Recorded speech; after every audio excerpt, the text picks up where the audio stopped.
Εκεί όπου η ανοιχτή αγκαλιά για ακόμη μια φορά κάνει αυτό το οδηπορικό. Στα ακριτικά νησιά πάμε να πούμε την καλησπέρα μας στην πρόεδρο της ανοιχτής αγκαλιάς, την κυρία Γιολάντα Βλάχου.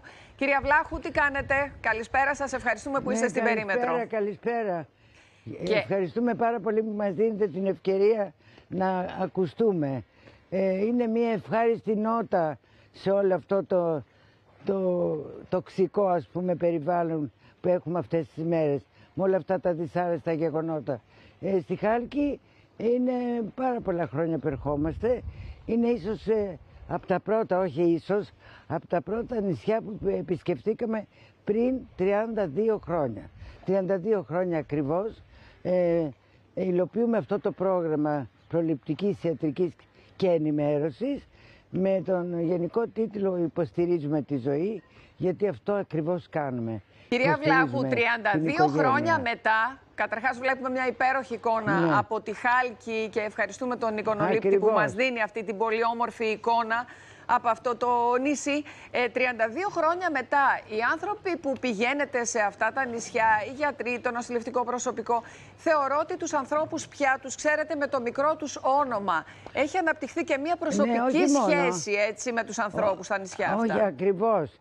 Όχι μόνο τους ξέρουμε, αλλά τώρα βλέπουμε τη δεύτερη γενιά. Δηλαδή μεγαλώσαμε τα παιδιά και τώρα βλέπουμε τα παιδιά τους. Είναι πολύ συγκινητικό να βλέπουμε τη δεύτερη γενιά. Ακριβώς. Έχουμε μία σχέση συγγένειας πλέον με αυτούς τους ανθρώπους. Δεν είναι απλά οι άνθρωποι που ερχόμαστε να τους δούμε και φεύγουμε. Είναι σαν να είναι οι συγγενείς μας όλοι αυτοί οι άνθρωποι. Τώρα, ακριβώς, τι πράξεις ιατρικές γίνονται, κυρία Βλάχου, εκεί που πηγαίνετε στα νησιά? Δώστε μας έτσι μια γενική εικόνα. Ναι. Πριν επισκεφτούμε το κάθε νησί, κάνουμε μία έρευνα, μιλάμε με τους γιατρούς του αγροτικού γιατρίου, αν υπάρχουν βέβαια, και παίρνουμε κάποιες πληροφορίες τι γιατρούς έχουν ανάγκη, δηλαδή ποιες ειδικότητες. Τη στιγμή που δεν υπάρχουν γιατροί, θέλουν όλες τις ειδικότητες. Έτσι έχουμε όλες τις κύριες ειδικότητες, δηλαδή το παιδιατρικό team είναι πλήρες από παιδοχειρούργο, παιδίατρο, παιδορθοπαιδικό, οφθαλμίατρο, τα πάντα. Οι ενήλικες έχουμε πάλι καρδιολόγο, παθολόγο, οφθαλμίατρο. Στο μεταξύ, ενώ μας μιλάτε, να μου επιτρέψετε να πω ότι βλέπουμε την προετοιμασία που γίνεται, δηλαδή εκεί που φτάνετε, πώς στείνεται αυτό το ιατρείο. Δηλαδή με τα τραπεζάκια, τους χώρους υποδοχής και όλα αυτά, και τον κόσμο βέβαια που σας περιμένει πώς και πώς για να μπορέσει να κάνει βασικές εξετάσεις στις οποίες δεν έχει πρόσβαση. Ακριβώς. Κοιτάξτε, πρέπει να γίνεται οπωσδήποτε, οι άνθρωποι όλοι πρέπει να κάνουμε ένα τεστ μια φορά το χρόνο. Αυτό είναι πρόληψη. Μια φορά το χρόνο πρέπει οι άνθρωποι να κάνουν ένα τεστ γενικό.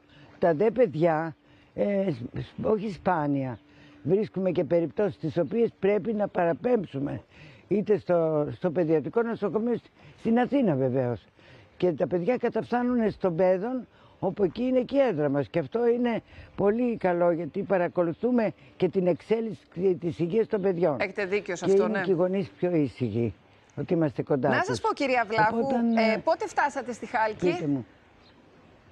Φτάσαμε χθες με το πολεμικό ναυτικό. Πώς σας υποδέχονται όταν φτάνετε, ναυτικού, γιατί ξέρουν ότι πηγαίνετε στο νησί, οι ντόπιοι εκεί. Πώς σας υποδέχονται? Ξέρουν και μας περιμένουν κάτω.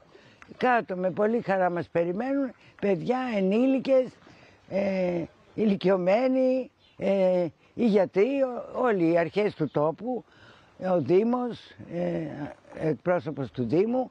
Είναι πολύ συγκινητική όλη αυτή και φαντάζομαι ότι πρέπει να είναι έχουμε. Και πολύ συγκινητική η στιγμή όταν σας αποχαιρετούν, γιατί ξέρουν ότι θα χρειαστεί καιρός για να σας ξαναδούνε. Ακριβώς, ναι. Τα παιδιά μας λένε να μην μας ξεχνάτε, να ξανάρθετε, σας περιμένουμε. Είναι όλα αυτά πολύ συγκινητικά και σου δημιουργούν έτσι μια ευχάριστη αίσθηση. Είναι αυτή η ικανοποίηση που παίρνει κάποιος όταν προσφέρει στον συνάνθρωπο. Νομίζω είναι μοναδικό συναίσθημα αυτό με το οποίο φεύγετε κάθε φορά από κάθε νησί. Ναι, πιστεύω ότι παίρνουμε περισσότερα από αυτά που δίνουμε. Ο εθελοντισμός θέλει συνέπεια και συνέχεια. Εθελοντής δεν γίνεσαι. Εθελοντής γεννιέσαι.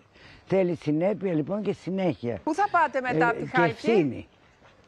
Μετά από τη Χάλκη πάμε Σύμη, επιστρέφουμε. Το επόμενο ταξίδι είναι να πάμε στα Κύθυρα, που εκεί είναι και πολλά τα παιδιά και πολλοί κόσμος και το νοσοκομείο δεν έχει καθόλου ειδικότητες γιατρών, οπότε θα πάμε στα Κύθυρα. Κυρία Βλάχου, σίγουρα θα σας ξανασυναντήσουμε κάπου. Κάπου θα σας ξανασυναντήσουμε τις επόμενες μέρες. Και καλό θα ήταν να σας έχουμε μαζί μας σε μια τέτοια εκστρατεία. Θα ήταν πολύ καλό. Ευχαριστώ πάρα πολύ. Δέχομαι την πρόσκληση στον αέρα, την αποδέχομαι. Θα έρθουμε σε συναννόηση και θα το κάνουμε. Σε μια τέτοια αποστολή θα είναι η περίμετρος μαζί. Εμείς σας ευχαριστούμε. Να είστε καλά, κυρία Βλάχου. Σας ευχαριστούμε πολύ. Είναι πολύ σημαντική δουλειά που γίνεται. Ούτε μπορεί κάποιος να φανταστεί τι θα πει για έναν άνθρωπο που ζει σε ένα τέτοιο νησί, να βλέπει αυτούς τους ανθρώπους, τους γιατρούς, όλες οι ειδικότητες να κατεβαίνουν και να προσφέρουν αυτές τις υπηρεσίες. Πάρα πολύ σημαντικό. Μπράβο τους. Λοιπόν, πάμε τώρα στο Βόλο.